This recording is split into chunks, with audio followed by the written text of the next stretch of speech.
Señoras y señores, bienvenidos a un programa más de Camerino, un espacio que hemos habilitado precisamente para conocer un poco más acerca de algún actor, alguna actriz, algún director de teatro, de televisión, de cine, de lo que sea. Talento nacional. Y quiero decirles que hoy tenemos un invitado de lujo. Un invitado muy polifacético, que ha trabajado mucho y que se ha ganado un buen camino en esta carrera artística. ¿Quieren saber de quién se trata? Bueno, vamos a recibirlo con un fuerte aplauso a Ludwig Tapia.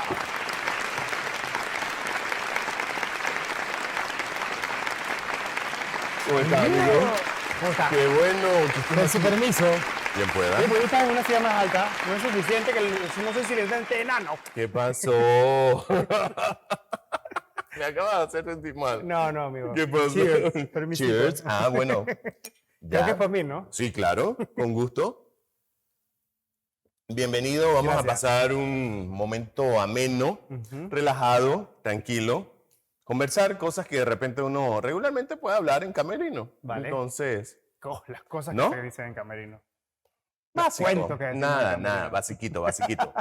¿Nervioso? No, hombre. No, para nada. Flojito y cooperando, dicen por ahí. Bah, me gusta. Cuéntame una cosa, nombre completo.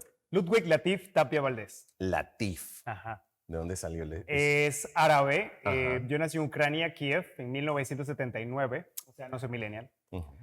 Nada, mi mamá se puso creativa porque ella estudiaba en Rusia, ambos estudiaban en Rusia, se conocieron por allá, eran dos chiquillos del interior del país, uno de Agua Dulce y la otra de Chiriquí, se ganan unas becas y los manes quedan no en la capital estudiando, sino en Rusia, exactamente eso entonces era la Unión de Repúblicas Socialistas Soviéticas, Ujú. y por allá nace este niño que era como un poroto negro con todos los otros niños en el hospital, dicen mi mamá Ok. que las enfermeras iban a la cosa a verme porque era como Ajá. súper raro. Todos los niños eran blancos y grandes y yo era como chiquito, como un poroto. pues. Compacto. Ajá. Pero Ok. nada, por allá nací y por eso se pusieron creativos con el nombre. Me iban a poner Piotr. Ese Ok. realmente iba a ser mi nombre. No, Hubo una no. pelea, una discusión y el peladito se iba a llamar Piotr. Piotr es Pedro y entonces el Ok. zar más poderoso de Rusia Ajá. fue Pedro el Grande. Sí. Entonces, nada, al final decidieron Ludwig y Latif es árabe. Ujú. Significa como gentil, creo que me dijeron amable, algo así alguna vez me dijeron. Entonces mi nombre es Ludwig Latif. Ludwig Muchos creen Amable que Tapia. Exacto, Ludwig. Ok. Guerrero, porque Ludwig significa guerrero. Guerrero. Ok. ¿Cuánto tiempo estuvo tus padres una vez que naciste por allá? Pues yo bien chiquito, de hecho creo que me trajeron casi de inmediato, Ujú. porque imagino tener dos estudiantes allá con un bebé, con la carrera por terminar. Ujú. No te puedo decir a cuándo, a qué exactamente edad me trajeron, pero porque según yo fue rápido, me dejaron con mi abuela y se regresaron a seguir estudiando. No me... Sí, entonces jodas. yo aterricé en la República de Chiriquí, Ok. que es otro país, Federal. Ok. Ustedes pasé de país en país. En Siempre he país, sido de frontera en internacional, amigo. frontera. Sí. Ya, ok. ¿Y cuánto tiempo estuviste ya en esa frontera chiricana? No, yo siempre estuve in between porque el primero que se graduó es mi papá. Mi papá alcanza a vivir la época de Torrijos, Ujú. porque el movimiento se crea cuando Panamá era parte de los países no alineados y toda la locura esta. Entonces los profesionales que iban llegando y aterrizaban acá, los iban ubicando en puestos y mi papá aprovecha, según entiendo, y trabajando de inmediato. Mi mamá llegó como ingeniera bióloga, todos venían con estos títulos, brother. Wow. Y que son ingenieros no sé qué cosas nucleares, Sí. cosas aquí en Panamá, ¿por dónde? Ajá. Y entonces, mi mamá cuando llega después que mi viejo. Entonces yo estuve mucho tiempo, fue en Chiriquí, primero con mi abuela. Cuando ellos llegan, entonces ya empieza mi vida escolar, Ujú. que fue una locura, pasé como por 14 escuelas. ¿Por Creo qué? que por eso no tengo como arraigo con nada. Con la escuela y Con la los escuela, con grupos los y amigos, con los frenes, con nadie. No. Con la familia, soy un poco perro, como dicen por ahí. Ok. Pero es un poco eso, que crecí un poquito en Chiriquí, un poquito en Panamá, un poquito en Agua Dulce, me iban moviendo según ellos trabajos que conseguían o cosas. Alguna vez creo que mi mamá tuvo la oportunidad de ejercer, pero tenían que mandarle a una mina en Veraguas, Sí. la única mina que existía en ese entonces, pero entonces no lo hizo, se dedicó a hacer ama de casa y hasta cierto punto, ya cuando se separan, volvió a ejercer la docencia. Entonces creo que aprendí un poco de ellos a no claudicar, a no enquilosarme, a tratar de reinventarme cada vez, porque Pues yo creo que eso es lo que nos toca, no tenemos dos vidas, Sí. tenemos este punto, entonces vas tomando decisiones en base a las cosas que te van pasando, pero en algún momento tienes que tomar las riendas, el mando, y está chido que seas tú el que dirige el barco. No puedo evitar decir, pero ¿sabes que se te sale un poco el acento? Mijo, pagué 200 palos para que se me saliera. ¿En serio? Si no hablas como ¿Qué ellos, hiciste? no comes. ¿Tomaste clase con Orto? Lo voy a traer. ¡Ay! ¿Tomaste clase con Orto? Lo voy a traer, sí, sí. ¿Cuándo lo vas a traer? Bueno, estoy en eso, estoy en eso, Avísame. porque la gente está y tengo amigos que ya han tomado cursos con él y ese man Sí. o sea, que estés en clase con él y el man te diga que sí, porque es que hablé con Zoe Saldaña, porque Sí. la tengo que hacer hablar como mexicana. Mm. O sea, es un profesor de acento neutro. Creo que lo mencionamos en una vuelta aquí en una de las entrevistas anteriores. Claro. Lo conocí en tiempo de pandemia en eso de Y que Larry también tomó Larry cursos con tomó él. Andrea curso. Pérez también tomó cursos con él. Andrea. Ajá, Ok. entonces vamos sí. a ver si se puede, ojalá. Bueno, tengamos la avísame, oportunidad. yo me sumo al equipo de producción Ella ahí. con Orto. De verdad que me parece... Es un máximo, de verdad. No, buenísimo, buenísimo. Es la voz de Rugrats, creo, en México, o de alguno de los personajes, no sé cómo es, pero es una persona muy, muy letrada y es impresionante Sí. el trabajo que hace, solo con la voz, ya no decir actuación, porque también hace clases de actuación. Es un coach de acento neutro, el famoso acento neutro. Hablando del tema del acento neutro y que lo expliques un poquito nada más por encima, según lo que tú entiendes y lo que has pasado por ahí con... Pues, ¿Qué consiste el dichoso acento neutro? Nosotros no somos conscientes de que tenemos acento, obviamente, y Ujú. lo tenemos. Y cuando llego al crossover a trabajar en un mercado que no es el nuestro, Ujú. te obligan a hablar, al menos que estés en un reality o en televisión, que en televisión usan mucho más de dónde vienes y vendes eso. Sí, Pero si estás haciendo teatro o televisión, necesitas hablar como ellos sí. para poder conseguir un trabajo. Yo todavía estoy en esa búsqueda, que siempre lo digo, de cuál es mi lugar, cuál es mi sitio, pero lo más importante es que estoy viviendo mi propia experiencia. Claro. Entonces, en ese camino me di cuenta que si no hablaba como ellos no podía comer, porque es así, siempre te dicen acento neutro, which means habla Uno como pensaría que de nosotros. repente es un acento que no se identifica Ajá. ni con acá ni con allá, pero es precisamente saber un poco más la Sí, fonética, es los brutal sonidos. porque Ortos, Sí. en el caso de él, crea un sistema completo Ujú. para neutralizarlo el acento y De ya origen. Sí, y ya tiene el oído de que sur, ¿verdad? Ujú. Ustedes lo que hacen es que utilizan tal o cual vocal. Ustedes no sé qué, y tú acá de... Sí. ¿Cómo sabe? Sí. Y te hace sentido. Nosotros, por ejemplo, mi mayor problema es que los panameños hablamos muy rápido, Ujú. no pronunciamos las S's, Sí. entonces cuando vas a México tienes que pronunciar, todas las vocales Sí. y hablar mucho más lento. Entonces te ponen con una maquinita de esta que tiene beats, Un contador. un contador, Sí. y tú tienes que ir hablando con los beats. Hola, ¿qué tal? ¿Cómo están? Y te sientes hablando como lento, como la cosa más aburrida. Es súper divertido. Sí, Pues sí. te sientes como bobo, pero realmente estás hablando bien. Y eso fuera de lo que le vas poniendo luego regionalismos y formitas y cositas. El naco habla hacia abajo, la chava fresa habla hacia Sí. arriba, por ejemplo. Si me das una frase que podemos decir, este libro está muy interesante, lo voy a leer. Ujú. Entonces siempre haces como una curva y un triángulo. Si perdón. fuera fresita, Si fueras fresita. ¿cómo sería? Si fueras fresita, terminas hacia arriba. Sí. Este libro está muy interesante, ¿eh? Y lo voy a leer. Ujú. Ajá. Pero si fuera naco, Naco. entonces terminas siempre hacia abajo y hay inflexiones al Sí. inicio. Es que el sistema es increíble y está muy, muy interesante porque al final, bueno, te voy con el naco. Sí. Este libro está muy interesante y lo voy a leer. Sí. Entonces está muy, muy, muy cool porque luego entre una cosa y la otra tienes que encontrar el acento neutro Ujú. o el mexicano normal que habla como todo el mundo, pero Sí. es más para nosotros hablarlo más lento, pronunciar todas las consonantes Ujú. para que... Y ahorita estoy haciendo mucho énfasis, que es algo con lo que tengo que todavía luchar, porque tendemos a hablar como Paulina Rubio o Thalía o la fresa que vemos en TikTok. Sí. Y no es así, pero es un poco así, hablar un poco más lento y tener un poquito más de conciencia de lo que estamos diciendo para que nos salga un poquito más así. Pero me parece que es chévere, por ejemplo, el método de Orto, Brutal, porque brutal. lo que te enseña es realmente cómo hacerlo, Claro, y por qué claro. y dónde. No, y yo Entonces, siempre digo que es un skill nuevo que todo lo que puedas Ujú. aprender en esta vida es algo que puedes poner en tu maleta. El día que yo decidí agarrar mi vida, Ujú. meterla en el depósito de mi edificio y decir, ¿sabes qué? Pues ya hice bastante Me aquí. voy. Me voy. Me voy a aventar.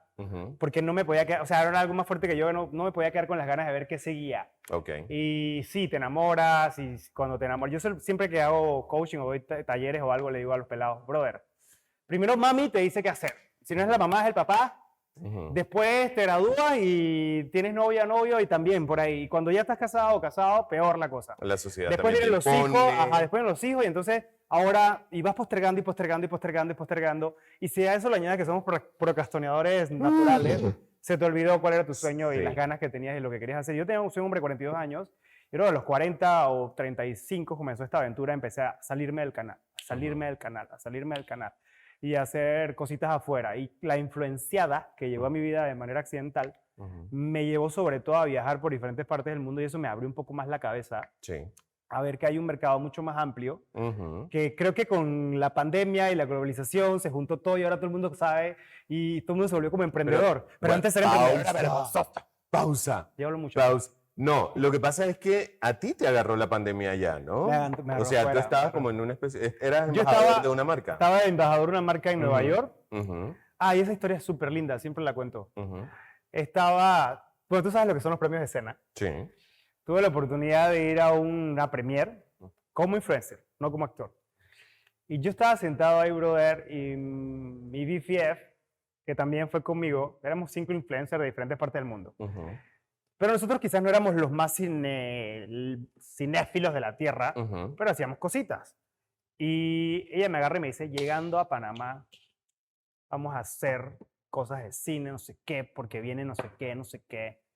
Y está muy cool, porque de verdad que las premieres son brutales.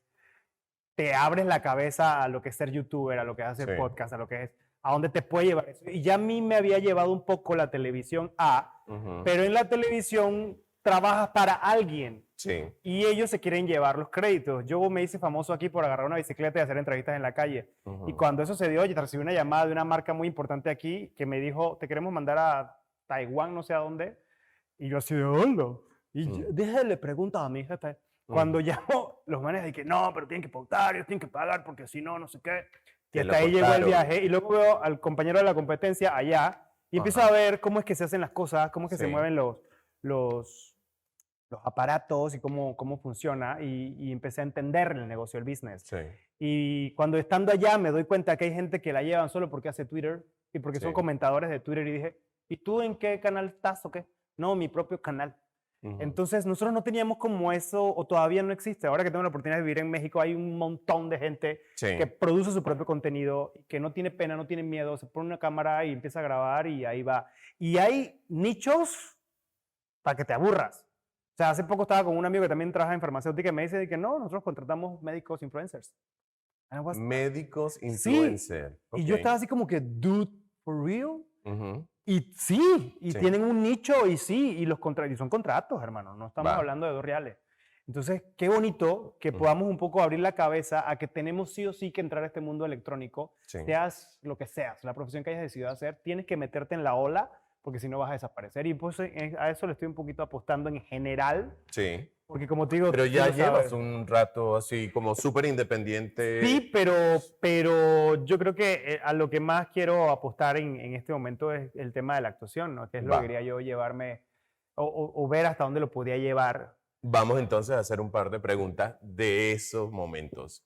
Quiero saber, por ejemplo, porque yo recuerdo a este señor, a este ser, en esos momentos en que uno caminaba como para ir al teatro a ensayar y como que venías de la universidad y venías cansado, pero tenías toda la energía para hacer la pirueta, bailar, hacer, no sé, las voces y todo lo demás. ¿Qué pasó? ¿Cómo fueron esos primeros? Mira, yo Aventuras creo que a teatrales. los 8 años yo siempre fui un niño solo. Ujú, Mi hermana llegó 8 años después ujú. y como tampoco estaba como tan apegado a mis papás, porque también vivía con mi abuela y mi papá y así, siempre jugué solo. Bien. Entonces, me acuerdo que yo hacía maniquí en los almacenes. ¿Sabes los manes que están de qué? Ujú. Y yo me ponía de qué. Y según yo, nadie sabía que yo era real.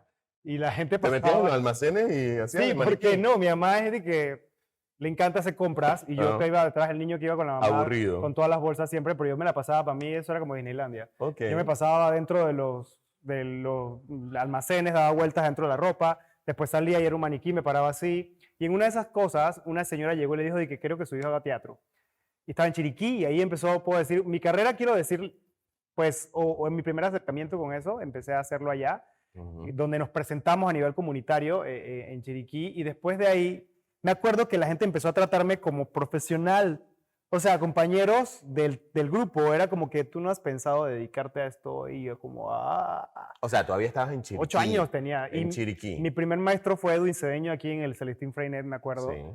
Y a mí me sacan de la escuela y yo no puedo hacer la obra. Y Edwin era compañero de mi mamá también daba clases ahí. Y era como que, ¡ah! Y Edwin me pintó un ojo morado y para mí fue como que, ¡oh! Yo me sentía, no sé, faltame la ópera. Y fuera de eso, fui como buscando. Yo pasé por todos y cada uno de los directores de teatro de este país, tengo que decirlo, o al menos los que estaban en mi generación. Sí. Todavía recuerdo, y tú lo sabes, haber parado a Hania Goodman en medio de la calle 50 y que, ¡hola! Hay un casting para una obra de teatro y tú eres la directora, no sé qué, la manteca.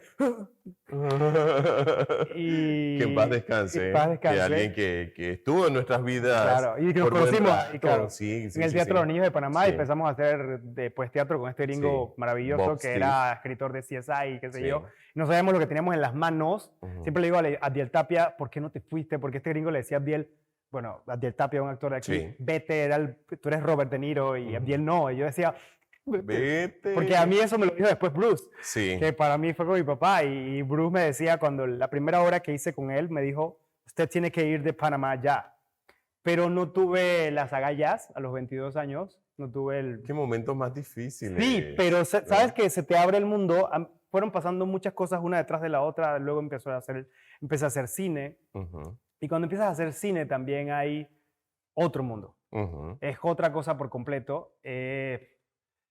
Casualmente, pues, del cine pasé a la televisión. Empecé a hacer, lo primero que hice fue Fin de Quincena, que fue una novela en Canal 5.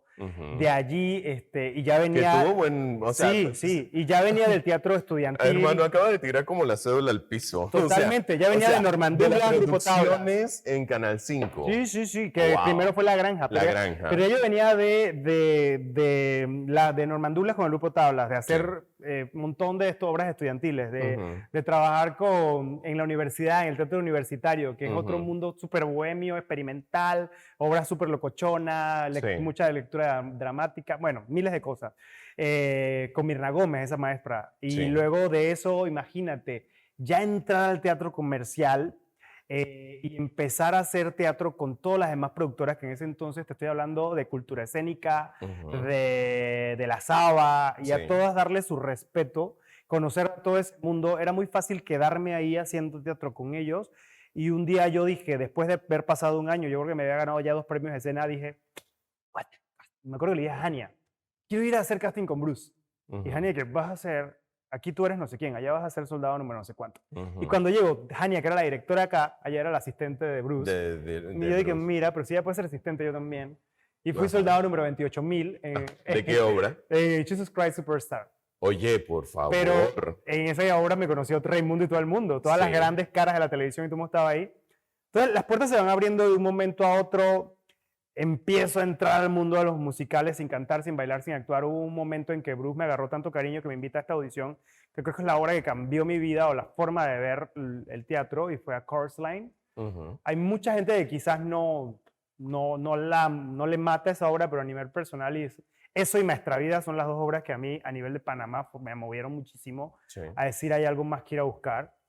A Chorus Line porque durante esos meses de preparación tuve que bailar, actuar y cantar, pero más que eso, tomar clases de jazz, de tap, de ballet. Yo no tengo ningún tipo de formación de baile, de nada, ni de canto. ¿Tú eras de lo de...? Soy arquitecto, entonces por ahí no iba la cosa. izquierdo, no? No, yo... No, te podía defender, ¿no? Sí, yo recuerdo. Y yo estaba en la Universidad Nacional en clases de oyente, vomitando todos los días, tomando clases de jazz con Dora, que ahora es ahora hermosa, creo, la profesora Dora.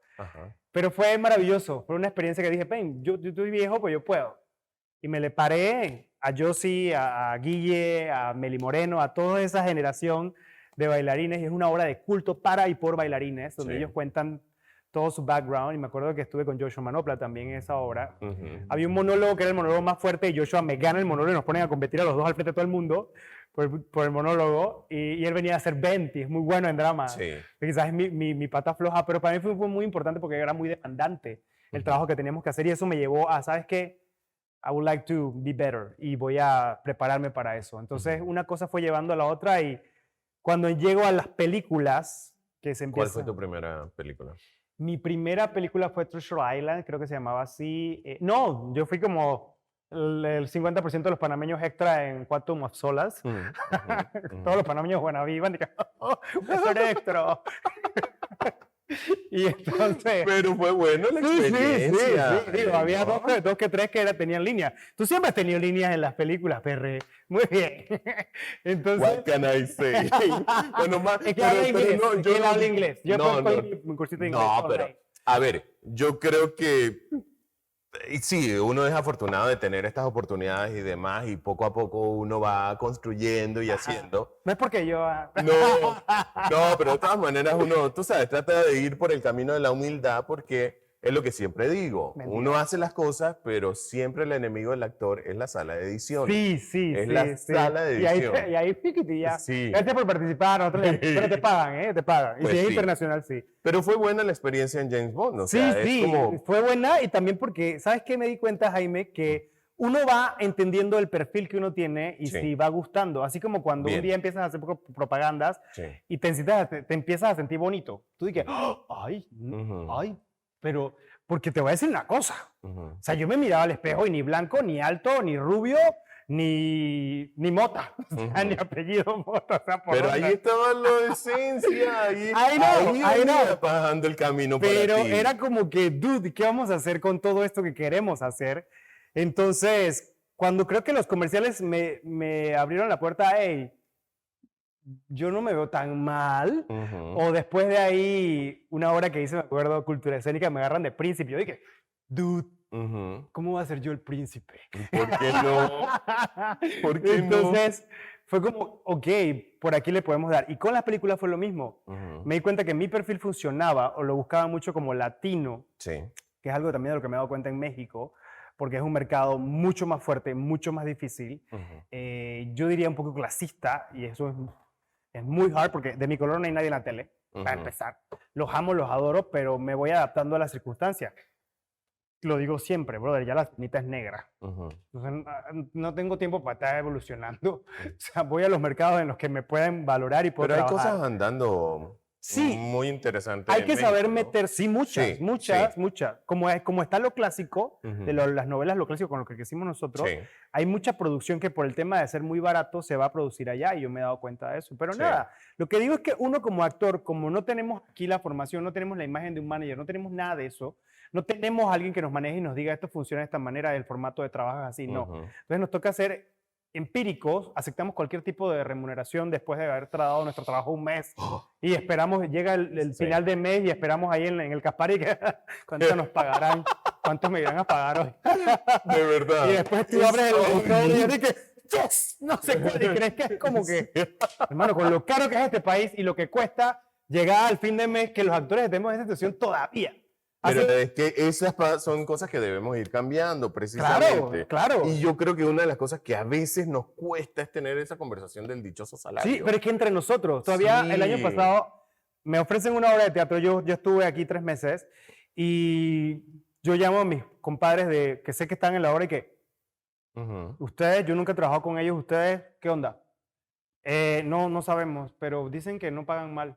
No. Ay, No. no. ¿Y cuándo te vas a enterar? Cuando llegue el final de mes. No, no se puede. Eso no. Esto hay que no cambiar. debería ser así, pero el productor se arriesga tanto por hacer el proyecto, y lo sé, Ujú. pero nosotros tendríamos que tener la constancia antes de, creo que ya eso ha mejorado y antes un poco de, pero antes o en el medio de porque antes era el final, hermano, de la obra. Sí. Ya te llegan con un Y uno contrato y todo lo demás, y rezando uno al rezando santito, así de... por favor, que sea más de $200, por favor, Tengo que a mí, sea- no voy a decir infidencias, pero tengo amistades pesadas de aquí de teatro que igual hacían su llamada y me decía, ¿cuánto te estás pagando? Porque ellas querían comparar el salario que ellas tenían, y eso me pasó en musicales que son más divos. Sí. Los musicaleros son más divos. Lo que hacen musicales son, yo siempre he dicho, el que tiene voz, hermano, tiene un ego. Y bueno, uno se le va subiendo con los años, pero los cantantes tienen un ego muy fuerte, hermanito. Y cuando llega al mundo de musicales me di cuenta mucho de eso. Entonces ellos sí se cuidan mucho y aparte, tú lo sabes, el músico está sindicalizado, a diferencia del actor. A ellos no les puedes pagar. Cuando hicimos Maestra Vida yo me di cuenta que eran músicos de salsa que tienen toques viernes y sábado y que viven del día a día. Y esa gente es como que, a mí no me vas a pagar no sé cuánto por hacer una funcioncita. Claro, porque yo salgo el viernes y ya hago, y estoy ya en hago toque eso. y salgo de aquí para allá. Entonces, son cosas que también vas aprendiendo sobre la base de la experiencia. Y bueno, como te decía, al final a mí una cosa me llevó a la otra. Creo que de los grandes momentos que tuve en esos 22 años fue Treasure Island, que fue una película alemana, y luego Clutchy, que fue una película rusa que me llevó a Moscú a grabar. Quiero hablarte de eso. Eso fue como en el 2011. Sí. Que yo no sé por qué cariño vinieron esos rusos. Se tiraron dos películas. Dos películas. Ajá. Bueno, estaba una serie que era Marines. En esa yo participé y tú estabas en la de las chicas, que era como una comedia. Era comedia. más una película de comedia. Entonces, ¿qué pasó ahí? O sea, grabaste aquí en Panamá y un día te llaman y te dicen... Fue muy cómico porque yo entré a la televisión al mismo tiempo y justo había hecho la novela esta Sueños de Verano con ellos y hago el casting para ser reportero. Quedo como reportero en un morning show. Ya tenía famita del güey que anda vendiendo, digo... En la bicicleta. En la bicicleta. Y se sube muy rápido. Primero, si uno no tiene los pies puestos sobre la tierra, crees que ya la hiciste. Y es súper triste, porque yo entré con un salario de $600 ahí y dejé trabajar en ventas y mercadeo en una discoteca donde ganaba por comisión, ganaba pues, el doble o más, porque dependía de cuánto vendiera yo. Pero las ansias y las ganas de estar me hicieron hacer el crossover. Sí. Y a mí las películas me llegó junto con eso. Yo no sabía la magnitud o la importancia, porque vamos a decirlo de esa manera, es un mundo que creo que nadie sabe, porque Rusia está lejos. Entonces no entendemos como qué se hace o qué se produce allá. Y hay un mundo cinematográfico muy fuerte y muy grande. Y justo se vinieron a grabar esas cosas. Macha Armuelles, que nació en Rusia, yo también nací, nuestros padres son amigos. Me acuerdo que Macha estaba de intérprete con Renan Fernández, que también está en la producción. Y Renan, estoy grabando mi primera escena y se me acerca y me dice, pide, porque te quedaste. Y yo así como que... Y Macha que me traducía, porque yo sé 2 que 3 palabras. Me ganó el casting porque canto canciones que cantaba cuando era niño. Y los manes vieron el peladito moreno cantando y que moya, trasnida, mini, uleta. Y los manes Entonces, things happen for a reason. Yo creo que eso ha sido el lema de mi vida. Tú tienes que estar en el lugar y en el momento adecuado para que las cosas sucedan. Y por eso yo empecé a coger aviones, a buscar esos momentos porque no pasaban en Panamá. Bien. Entonces, nada, ocurrió de esa manera, hago la película y a los 3 meses me llaman que necesitan seguir grabando. Me la arrodillé al güey del canal y le dije, brother, yo no soy reportero, yo soy actor. Y tengo esta oportunidad de irme. Me dieron permiso una semana, solamente. La televisión no te hace así. Y me dieron permiso una semana porque mis compañeros eran súper top y y nadie quiso ir a grabar al interior. Yo tuve que venir de Moscú a grabar a Chitré, a corretear unos puercos. No me jodas. Que ninguno de los compañeros, no voy a decir los nombres, pero ninguno de los compañeros que estaban en la cosa, todos dijeron que no iban. Pero espérate, al final solamente te quedaste una semana. Sí, yo grabé 2 películas en una semana. Sí, eso fue muy cool. Oye, tengo que comenzar a hacer como una tanda de preguntas perdón, yo hablo rápidos, pero no pasa nada. ¿Qué tal esa? O sea, Moscú, ¿qué tal? Qué bonito que... Pues solo recuerdo estar en el río, porque yo había nacido allá, no había vuelto desde que era un niño, y pensar, ¿me quedo o me regreso?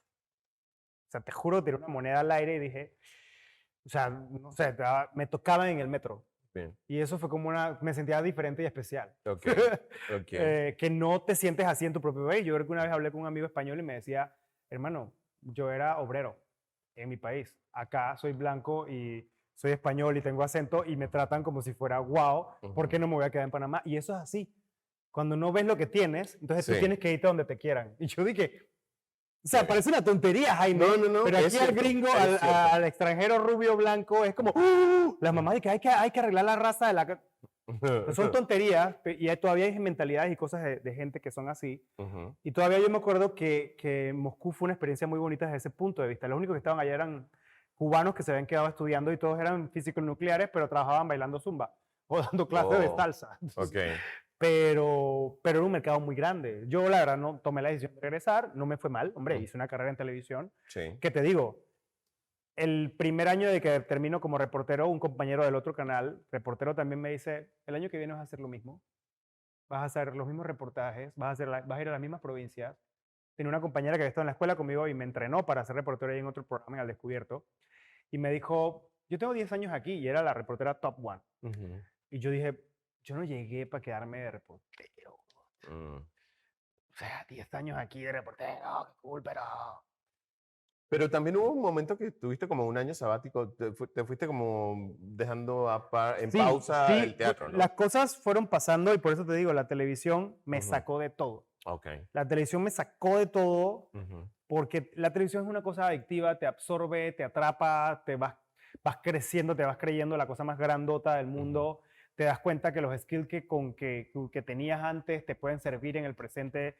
Yo venía de teatro y el teatro te da todas las herramientas para Sí. comerte. Mi casting para ser reportero fue con todos los Mister Panamá de Panamá y yo con 1,69 Ay, por m, Dios, hace rato le diste 70. bofetada a todos Te juro que ellos. entré con una actitud que me falta hoy en día y digo, ¿dónde quedó ese niño cuando estoy en otro país? Mm. Me ha pasado en varios castings que digo, ¿dónde quedó el niño que estaba ese día sentado en ese canal y dijo, me los voy a comer a todos y los voy a escupir? Y era uno más guapo que el otro. Y no Ujú. era por maldad, era que yo sentía y yo tenía la responsabilidad de ser mejor. Claro. Abrían la boca y se quedaban cortos. Y entonces, Mano, es que el que lo tiene, por y Dios. me di cuenta de eso, pero sabes que uno tiene como que renovar votos y por eso es Sí. muy importante el trabajo del actor, porque uno va creciendo, uno se va enamorando, uno va teniendo pérdidas. Hay miles de cosas que te pueden pasar en el camino de la vida y puedes ir perdiendo ese fuego. Yo, cuando Mm. terminó mi programa, a mí la televisión me llevó de ser reportero a ser presentador en un morning show y luego a tener mi propio show. Y cuando cierran mi show, yo agarré a todos esos peladitos que ganaban 1,000 palos al mes. Y yo peleando porque la gente de atrás ganaba 600 palos. Ujú. Y yo estaba fúrico así de, perdón, estoy diciendo cosas así, que nunca se han dicho en, No en pasa ningún lado. nada, estás en el lugar adecuado. Y me puse muy bravo porque una vez le conseguimos trabajo a una chica friendo papas que no tenía ningún tipo de estudio. Y estos pelados venían de la universidad graduados de producción, bla, bla, bla, bla, y ganaban 600 palos.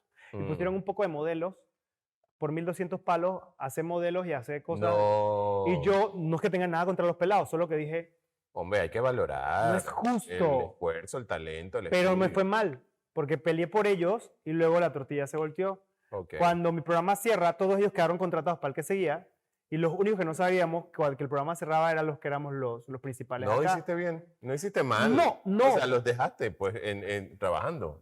Claro, Ya. abrí un camino, pero me acuerdo Sí. haberles dicho, y muchos de ellos hoy son ganadores de reality y les ha ido muy bien en la carrera, los he visto, han seguido y están colocados en diferentes canales. Y Ujú. me acuerdo haberles dicho, les tiré un speech así de que, hey, esto no es cuando llega, sino es la Saber constancia que sí. tengas y el hambre, sobre todo esta parte es lo más importante, el hambre que tengas de querer llegar. Porque en el camino, mamá, papá, los hijos, el aburrimiento, la rutina, el trabajo, el despecho, Tú no todo. eres de seguir rutinas, ¿verdad? No, mira, pero créeme que también me he enamorado y cuando uno se Ok. enamora uno dice, no, me quedo en la casa viendo televisión. Ok, antes de irnos, cuéntanos rapidito. Tú sabes la importancia, y lo hemos hablado a lo largo de toda la entrevista, el tema de salir precisamente, de explorar, de ir a tocar puertas, de recibir varios no y toda la cuestión. Me alegra mucho por todo el esfuerzo y todo el trabajo que estás haciendo en México. Ujú. Estoy seguro que vas a llegar lejos. Gracias. Sí, sí, sí. Rapidito, tu experiencia, el tema del casting, el tema de llegar a las producciones, qué está pasando por ahí. Bueno, si tienen la oportunidad de tomar un avión, háganlo primero. Ujú, 2, el internet existe. ujú. Métase a Google. Hay montones de tutoriales en YouTube de cómo hacer cada cosa. Hoy en día usted no puede, sobre todo si va a competir en un mercado mucho más grande que el de Panamá, permitirse ser solo una cosa. Yo hoy por hoy puedo decir que hice mi primer musical en México a punta de casting. Mi manager no me consiguió eso. Oh, Hice mi fila y fui pasando filtros. bien. Sin ser cantante, solamente actor, que es lo que me considero. Pero lo hice. Acabo de hacer La Bella y la Bestia en México y le fui de vuelta.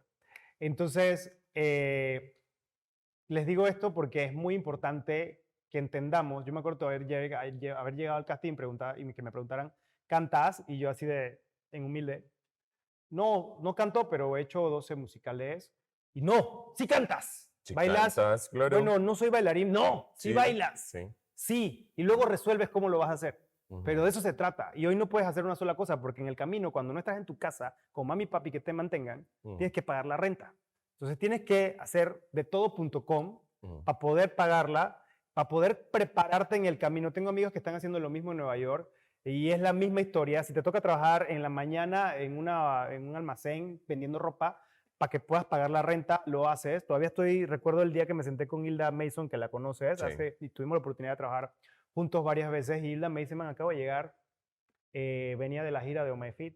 Bueno, esto es algo que quizás cuando la entrevista te contará. Y me dice, y me llamaron para este otro casting y estaba Steven Spielberg. Y bueno, la historia, lo que sigue ya lo sabes. Sí, sí. La vida es así, porque es que llegas, te quedas sin trabajo y vas y buscas otra cosa mientras te sale la próxima audición. Pero no te puedes hacer el humilde. Y si no crees que tienes las herramientas, te van a pisar, brother. Porque esto no es Panamá.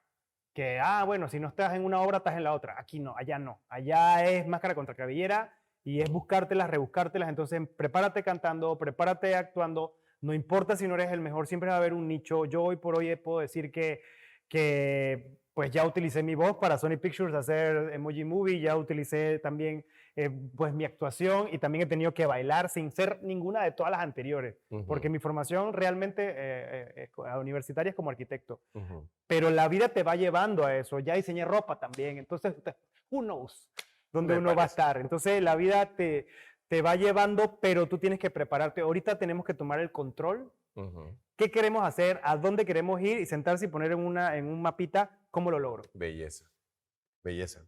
Bueno, yo creo que con estos consejos valiosos vamos a estar más que seguros en el camino. Hablo mucho, explorar. ¿No? Para nada, para nada. Antes de irnos, papá, es nuestra costumbre de pedir un autógrafo y una dedicatoria. ¿Segura? Si nos das el honor y el placer.